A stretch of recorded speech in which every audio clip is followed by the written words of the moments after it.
నమస్కారం. నేను మీ సిరి. Welcome to నిన్ను కోరి. ఈరోజు కథ ప్రణయమ ప్రళయమ పార్ట్ 128. రచించిన వారు బృందా గారు.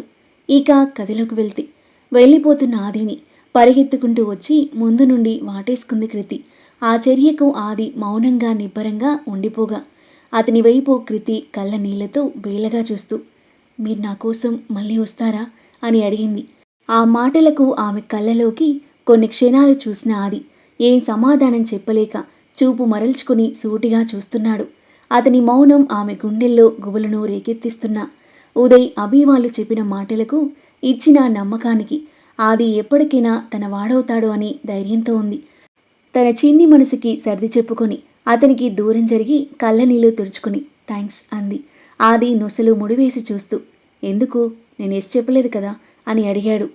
నువ్వు కూడా చెప్పలేదుగా అంది కృతి వెంటనే. ఆది మొహం తిప్పుకొని, డైరెక్ట్గా నో చెప్తే నువ్వు ఫీల్ అవుతావని చెప్పలేదు, కానీ నా ఇంటెన్షన్ మాత్రం నోనే. ఆది మాటలకు నేను ఫీల్ అవుతున్నానని మీరు ఆలోచించారు కదా, అది చాలు నాకు. ఇప్పుడు నో చెప్పడానికి ఆలోచించే మీరు ఆలోచించకుండా ఎస్ చెప్పే రోజు తప్పకుండా వస్తుందని నాకు నమ్మకం ఉంది. ఒకవేళ మీరు రాకపోతే నేనే మీ దగ్గరికి వస్తాను.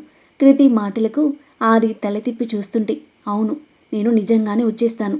మిమ్మల్ని చూడకుండా నేను ఎక్కువ రోజులు ఉండలేను అంది చిన్నపిల్లలా ఫేస్ పెట్టి. ఆమె మొహం చూసి ఏం మాట్లాడలేకపోతున్నాడు ఆది. కాసేపు మౌనం తర్వాత ఫ్లైట్ టైం అవుతుంది, బాయ్ అని చెప్పి బ్యాగ్ చేతిలోకి తీసుకున్నాడు. అలాగే బాయ్ అంది కళ్ళ నీళ్లతో. ఆది బయటికి కదలగా అతన్ని చూస్తూ సైలెంట్గా అడుగులు వేస్తుంటే, మెట్ల దగ్గరికి రాగానే తను మొదటిసారి ఫ్లాట్కి వచ్చినప్పుడు ఆది మీద పడడం, ఆది అప్పడమైపోయాను అని ఆమెను తిట్టుకోవడం ఆమె కళ్ళ ముందు మెదిలింది. అతనితో ఒక్కో మెట్టు దిగుతూ ఉన్న కృతికి అతనితో చేసిన చిలిపి అల్లరి, హ్యాపీ మూమెంట్స్, ఎమోషనల్ మూమెంట్స్ అన్నీ గుర్తుకు వస్తుంటే తన ప్రాణం తన నుండి దూరంగా వెళ్ళినట్టు అనిపిస్తుంది. ఆమె ఏడవడం అతనికి తెలుస్తున్నా తనని కదిలించలేక మౌనంగా కిందకొచ్చేసి కార్ డిక్కీలో బ్యాగ్ పెట్టి కార్ ఎక్కబోతూ వెనక్కి తిరిగి కృతి వైపు చూశాడు. కళ్ళ నీళ్లతో బేలగా చూస్తూ ఉంది. బాయ్, టేక్ కేర్ అని చెప్పి ఫ్రంట్ సీట్లో కూర్చోగా బొమ్మలా నిలబడి అతన్ని చూస్తూ ఉన్న తను ఉదయ్ పిలుపుకి తేరుకొని డ్రైవింగ్ సీట్లో ఉన్న అతని వైపు చూసింది. Bye Kriti, see you soon అన్నాడు చిన్నగా నవ్వుతూ. బాయ్ సార్ అని చెయ్యూపి రోడ్డు వైపు చూస్తున్న ఆది వైపు చూస్తుంటే, రే వెళ్ళి ఒక హగ్ ఇవ్వచ్చుగా, తను చాలా హ్యాపీగా ఫీల్ అవుతుంది అంటున్న ఉదయ్ని తేరిపార చూసి, నీ వేషాలు నాకు తెలుసు కానీ త్వరగా పోనివ్వు, ఇంకా హాస్పిటల్కి వెళ్ళాలి అన్నాడు ఆది. అలాగే మహాప్రభు అని కృతికి బాయ్ చెప్పి కార్ స్టార్ట్ చేశాడు ఉదయ్. తల తిప్పి తనని చూస్తున్న కృతి వైపు చూసిన ఆది కారు ఆమెను క్రాస్ చేయగానే భారంగా ఊపిరి తీసుకుని వదిలి సీట్లో వెనక్కి వాలి కళ్ళు మూసుకున్నాడు. కారు కనుమరుగయ్యే వరకు చూసి పరుగులాంటి నడకతో తన ఇంట్లోకి వెళ్ళిన కృతి ఏడుస్తూ బెడ్పై పడిపోయింది. హాస్పిటల్ ముందు కారాపి రాహుల్ దగ్గరికి వెళ్లారు. Good morning doctor. ఆది గొంతుకి పేషెంట్ రిపోర్ట్స్ చూస్తున్న రాహుల్ తలెత్తి చూసి, ఆది, ఉదయ్ గుడ్ మార్నింగ్, రండి కూర్చోండి అని నవ్వుతూ చైర్స్ ఆఫర్ చేయగా అతనికి షేక్ హ్యాండ్ ఇచ్చి చైర్లో కూర్చున్నారు. సో సరికొత్త లైఫ్ని స్టార్ట్ చేయబోతున్నావు అన్నమాట. I'm really very happy for you. ఇది నీకు పునర్జన్మ లాంటిది. నువ్వు ఇప్పుడు 100% ఫిట్గా ఉన్నావు. ఫ్యూచర్లో కూడా ఎలాంటి ప్రాబ్లమ్స్ రావు. సో ఎలాంటి అనుమానాలు భయాలు పెట్టుకోకుండా నీ గతం తాలూకు గాయాలు చేదు జ్ఞాపకాలు అన్నీ వదిలేసి బ్రాండ్ న్యూ లైఫ్ స్టార్ట్ చేయి. పేరెంట్స్తో హ్యాపీగా ఉండు. మంచి అమ్మాయిని చూసి త్వరగా పెళ్లి చేసుకో. తనే నీ గాయాలకు మెడిసిన్. త్వరలోనే నీ పెళ్లి ఇన్విటేషన్ నాకు అందుతుందని ఆశిస్తున్నాను అన్నాడు హ్యాపీగా నవ్వుతూ. ఆది చిన్నగా ఒక నవ్వు నవ్వి ఊరుకున్నాడు. మంత్లీ ఒకసారి హైదరాబాద్లో చెకప్కు వెళ్ళు, ఒక 6 months వరకు. అప్పటి వరకు మెడిసిన్స్ కంటిన్యూ చేయి అని రాహుల్ చెప్పడంతో అలాగే డాక్టర్ అని తలాడించాడు ఆది. డాక్టర్, సర్జరీకి ఏర్పాట్లు చేశాం అంటూ నర్స్ రాగా వస్తున్నా అని తనని పంపించేసి లేచి ఆదికి షేక్ హ్యాండ్ ఇచ్చి, have a beautiful life, Hyderabad వచ్చినప్పుడు విల్ మీట్ యూ అన్నాడు. షో డాక్టర్, థ్యాంక్ యూ అని అతని చేయితో చేయి కలిపాడు ఆది. బాయ్ ఉదయ్ అని నవ్వుతూ షేక్ హ్యాండ్ ఇచ్చి వాళ్ళతో పాటు బయటికి నడిచి రాహుల్ ఆపరేషన్ థియేటర్కి వెళ్ళగా హాస్పిటల్లో ఉన్నప్పుడు ఆదిని దగ్గరుండి చూసుకున్న నర్స్ను వెతుకుతూ వెళ్లారు ఆది వాళ్ళు. ఒక వార్డులో పేషెంట్తో మాట్లాడుతూ కనిపించింది పూజ. ఉదయ్ పిలుపుకి తల తిప్పి చూసిన ఆమె వీళ్ళని చూసి నవ్వుతూ బయటకొచ్చింది. ఆది సార్, ఉదయ్ సార్ ఎలా ఉన్నారు? చాలా బాగున్నాం, నువ్వెలా ఉన్నావు అడిగాడు ఆది. బాగున్నాను సార్. మీరు హైదరాబాద్కి ఈరోజు వెళ్తున్నారు కదా, చాలా సంతోషంగా ఉంది సార్. ఆది చిన్నగా నవ్వి ఆమె చేతులు పట్టుకొని, థ్యాంక్ యూ సో మచ్. నన్ను ఒక సొంత చెల్లిలా చూసుకున్నందుకు. నువ్వు తీసుకున్న కేర్‌కి, చూపించిన అభిమానానికి నేను వెలకట్టలేను. కానీ ఈ అన్నయ్య సైడ్ నుండి నీకు స్మాల్ గిఫ్ట్ అని ఉదయ్ చేతిలో ఉన్న గిఫ్ట్ ప్యాక్ ఆమెకు అందించాడు ఆది. పూజ ఇద్దరి వైపు చిన్న నవ్వుతో చూసి గిఫ్ట్ ప్యాక్ ఓపెన్ చేసింది. మంచి పట్టు చీరతో పాటు బంగారు గాజులున్నాయి. అవి చూసి పూజ ఆశ్చర్యంగా ఆది వైపు చూడగా చిన్నగా స్మైల్ ఇచ్చాడు ఆది. థ్యాంక్స్ సార్ అంటున్న పూజ చేయి పట్టుకుని, సార్ కాదు అన్నయ్య అన్నాడు ఆది. సరే అన్నయ్య అని చెమచిన కళ్ళతో చెప్పగా, ఇక మేము వెళ్ళొస్తాం, టేక్ కేర్ అన్నాడు ఆది ఆమె తల మీద చేయి వేసి. మీ ఆరోగ్యం జాగ్రత్త. త్వరగా వదినమ్మని తీసుకొని ఒకసారి ఇక్కడికి రండి అని పూజ అనగానే, ఆ వదినమ్మ ఇక్కడే ఉంది అన్నాడు ఉదయ్ వెంటనే. ఇక్కడనా? ఎవరు సార్ అని పూజ ఎగ్జైటింగ్గా అడుగుతుంటే, ఆది ఉదయ్ను కళ్ళతోనే కసిరి పూజ వైపు చూసి, వాడు ఊరికే అంటున్నాడు, ఎవరు లేరు, నీ పెళ్లి కుదిరితే చెప్పు, తప్పకుండా వస్తాం అని చెప్పాడు. తప్పకుండా సార్ అంది నవ్వుతూ. ఆమెకు బాయ్ చెప్పి బయటికొచ్చి ఆది ఉదయ్ ఎయిర్పోర్ట్కి స్టార్ట్ అయ్యారు. దాదాపు 14 నెలల తర్వాత తన అమ్మానాన్నలను మీట్ అవ్వబోతున్న ఆది మనసు మిక్స్డ్ ఎమోషన్స్తో నిండి ఉంది.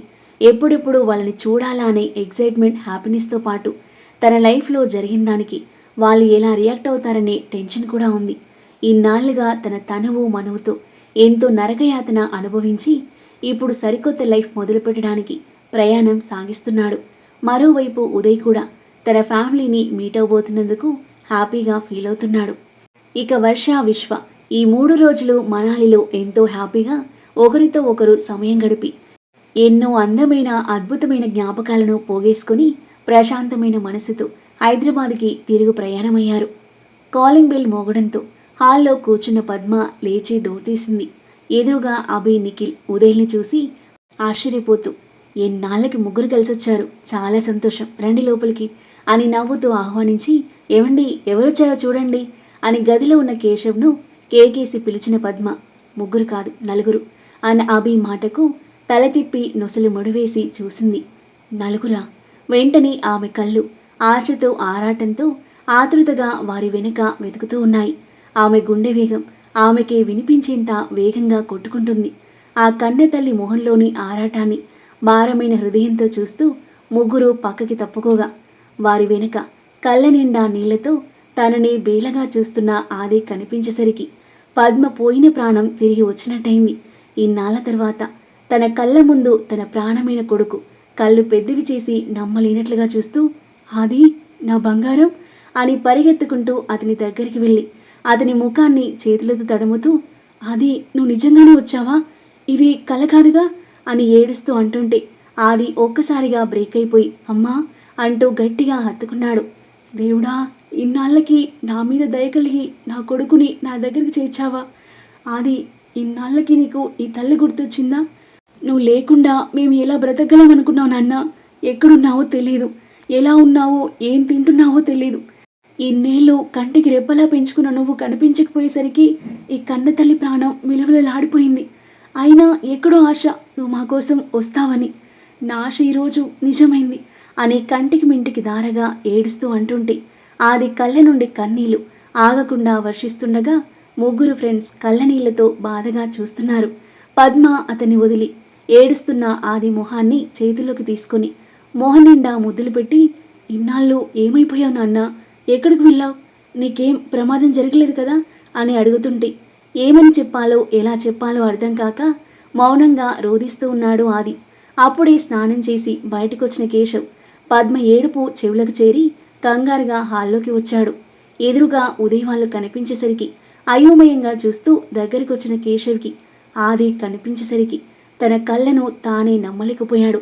మిక్స్డ్ ఎమోషన్స్తో అతని గుండె కొట్టుమిట్టాడుతూ ఉంటే కళ్ళనీళ్లతో ఆదిని చూస్తూ దగ్గరికి అడుగులు వేయగా అతన్ని గమనించి, నాన్నా అంటూ గట్టిగా హత్తుకున్నాడు ఆది. కేశవ్ గట్టిగా హత్తుకుంటూ, వచ్చేసావా ఆది? ఇన్నాళ్ళు ఏమైపోయావురా అని కళ్ళనీళ్ళు పెట్టుకుని ఎమోషనల్ అయ్యాడు. ఏమండి, నేను చెప్పాను కదా మన ఆది తప్పకుండా వస్తాడని, చూసారా నా నమ్మకం నిజమైందని అంటున్న పద్మ వైపు చూసి సంతోషంగా తలాడించి ఆమెను దగ్గరికి తీసుకోగా ముగ్గురు ఒకరిని ఒకరు పట్టుకొని ఎమోషనల్ అయ్యారు. ఇన్నాళ్ల వేదనకి ముగింపు దొరకగా కన్నీళ్లతో వారి గుండెల్లో గూడు కట్టుకున్న బాధను తీర్చుకుంటూ మనసులోని భారాన్ని దింపుకుంటున్నారు. అభి పద్మ కేశవులను పట్టుకొని, ఆంటీ అంకుల్ ఏడవకండి, ఇప్పటి వరకు మీరు చాలా ఏడ్చారు, వాడి కోసం ఎంతో వేదన అనుభవించారు, వాడి రాక కోసం 1000 కళ్ళతో ఎదురు చూస్తూ ఎంతో తల్లడిల్లిపోయారు. వాడు వచ్చేశాడు, మీకోసం వచ్చేశాడు, ఇది సంతోషంగా ఉండాల్సిన సమయం, ప్లీజ్ ఊరుకోండి అని వాళ్ళను సముదాయించే ప్రయత్నం చేస్తుంటే ఉదయ్ నిఖిల్ ఆదిని ఓదారుస్తున్నారు. కేశవ్ కళ్ళనీళ్లు తుడుచుకొని, ఇన్నాళ్ళు ఎక్కడికి వెళ్ళావురా, అసలేం జరిగింది అని అడిగాడు ఆది చేతులు పట్టుకొని. అంకుల్ అదంతా తర్వాత నిదానంగా మాట్లాడుకుందాం, ముందు వాడిని లోపలికి తీసుకెళ్ళండి అన్నాడు అభి. అలాగే బాబు, ఇప్పుడే వస్తాను అని కళ్ళనీళ్లు తుడుచుకుంటూ లోపలికి పరిగెత్తిన పద్మ హారతి పళ్ళెంతో తిరిగి వచ్చింది. కొడుకు రూపాన్ని కళ్ళ నిండా నింపుకుంటూ హారతి ఇచ్చి బొట్టు పెట్టి లోపలికి ఆహ్వానించగా మొదటిసారి వస్తున్నట్టు కుడికాలితో అందరితో పాటు లోపలికొచ్చాడు ఆది. పద్మ సంతోషంతో ఉప్పొంగిపోతూ ఆది చేయి పట్టుకుని పూజ గదిలోకి తీసుకెళ్ళింది. దేవుళ్ళ ముందు చేతులు జోడించి, మీ దయ వల్ల నా కొడుకు, నా బంగారం నా దగ్గరకొచ్చాడు, వాడిని ఆయురారోగ్యాలతో నిండు నూరేళ్లు చల్లగా ఉండేలా దీవించు స్వామి అని వేడుకొని బొట్టు పెట్టి ప్రేమగా అతని నుదుటిన ముద్దు పెట్టి హత్తుకుంది. ఆది మళ్ళీ మమ్మల్ని వదిలిపెట్టిపోగా మేం ప్రాణాలతో ఉండండ్రా అని అంటూ ఉంటే ఆది ఆమెను వదిలి కళ్ళలోకి చూస్తూ, నిక ఎక్కడికి వెళ్ళనమ్మా, మీతో పాటే ఉంటాను, ఆ దేవుడి మీద ప్రామిస్ అన్నాడు. నా బంగారం అని సంతోషంగా అతన్ని హత్తుకుని వదిలి, ఫ్రెష్ అయ్యరా నాన్న, నీకు ఇష్టమైన వంటలు చేస్తాను, ఇన్నాళ్ళు ఏం తిన్నావో ఏంటో, మోహమంతా పీకిపోయింది అని మళ్ళీ ఏడుస్తుంటే, అమ్మ ప్లీజ్ ఏడవకు అని ఆమె కళ్ళ నీళ్ళు తుడిచి, ఆకలిగా ఉంది, నీ చేత్తో తిని ఎన్నాళ్ళైందో అన్నాడు. అతని తలను ఆప్యాయంగా నిమిరి, త్వరగా వెళ్ళి ఫ్రెష్ అయ్యరా, చిటికలో వంట చేసేస్తాను అని అతని గది దగ్గర వదిలి హడావుడిగా కిచెన్లోకి పరిగెత్తింది పద్మ. గదిలోకి వెళ్ళిన ఆది తను లేకపోయినా నీట్గా సర్దిపెట్టి క్లీన్గా ఉన్న అతని రూమ్ని చూస్తూ అతని వస్తువులను చేత్తో తడిమి ఫేస్ వాష్ చేసుకోవడానికి వెళ్ళాడు. కేశవ్తో పాటు బయట గార్డెన్లో కూర్చున్నారు అభివాళ్ళు. పద్మ అందించిన టీ తాగేసి కప్ పక్కన పెట్టేసి, ఇప్పుడు చెప్పండి బాబు, ఏం జరిగింది, ఆది ఎందుకు వెళ్ళాడు, ఇన్నాళ్ళు ఎక్కడున్నాడు, పెళ్ళి ఇష్టం లేక వెళ్ళిపోయాడా లేదా వేరే కారణమా అడిగాడు ముగ్గురి వైపు టెన్షన్గా చూస్తూ.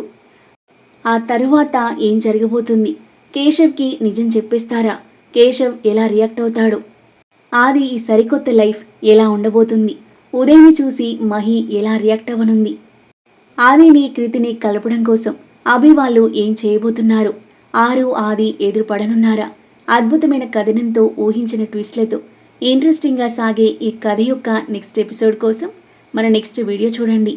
కథ నచ్చితే లైక్ చేసి కామెంట్ చేయండి. ఇంకా ఇలాంటి ఇంట్రెస్టింగ్ స్టోరీస్ కోసం మన ఛానల్ని సబ్స్క్రైబ్ చేయండి. Thank you for listening.